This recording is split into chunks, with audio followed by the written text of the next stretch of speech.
In a cozy burrow under a starlit meadow lived a colony of field mice. Among them was a young mouse named Remy.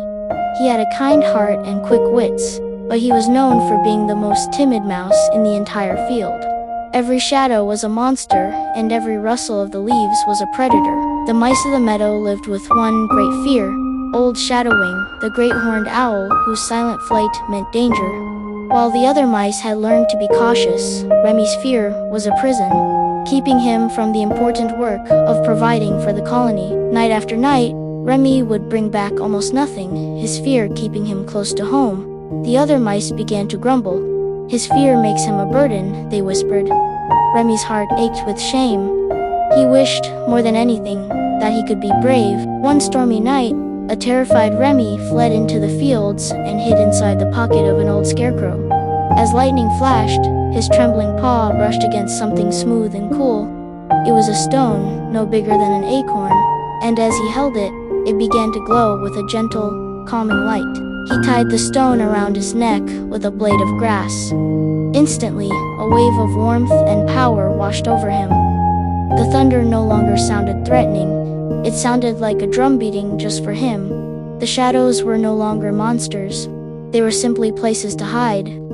His fear was gone. On his way home, he came across a grumpy badger sleeping on the path.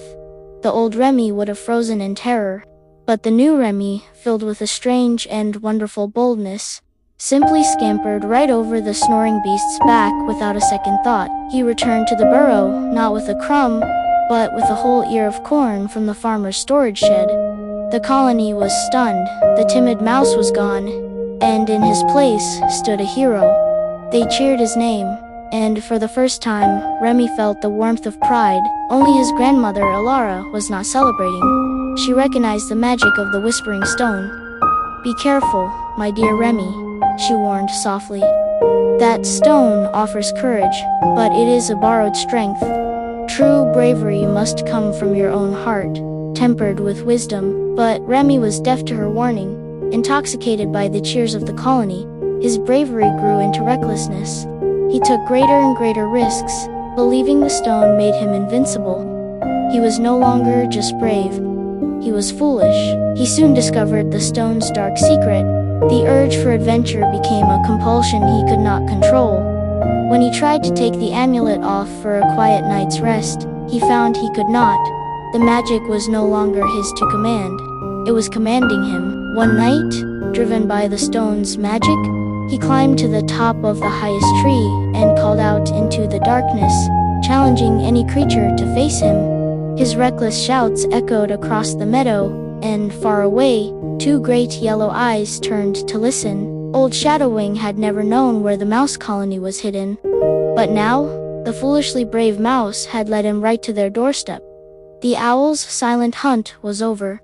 He had found his prize. The owl descended upon the colony like a silent nightmare. The mice scattered in pure terror. Only Remy, fueled by the amulet's magic, stood his ground, ready to fight a battle he could not possibly win. He charged at the great owl, but his courage was no match for its size and power. He was swatted aside like a dry leaf. As he lay stunned on the ground, he felt a flicker of his old fear return, and with it, a moment of clarity. He saw his family, his friends, trembling in fear because of his foolishness. His grandmother's words echoed in his mind. The stone had not made him brave. It had only made him forget to be afraid. True courage was not the absence of fear, but the choice to act despite it. He knew he could not fight the owl, but he could outsmart it. He was small, he was quick, and he knew the secret paths of the meadow. He would use his true strengths, not the stone's borrowed magic. He led the owl on a desperate chase, straight towards a dense patch of thorny brambles. Then, with a final act of will, he tore the amulet from his neck and tossed it deep into the thicket. The glowing stone was an irresistible lure. The great owl, blinded by the prize, dove in after it and was ensnared by the thorns. By morning, the owl had freed itself and flown away, defeated and humbled. The colony was safe. Remy stood in the quiet meadow, feeling the familiar flutter of fear in his chest. But this time, it did not control him. He apologized to his colony, not as a boastful hero, but as a humble mouse who had learned a difficult lesson. They no longer saw him as a reckless show-off or a timid coward. They saw him as truly brave. From that day on, Remy became a true guardian of the meadow. He was still cautious, he was still aware of the dangers, but he never let fear stop him from doing what was right. For he had learned that the greatest courage is not in a magic stone, but in a loving heart that chooses to act in the face of fear. Good night, Remy. Be brave and good night. Subscribe for more storytelling.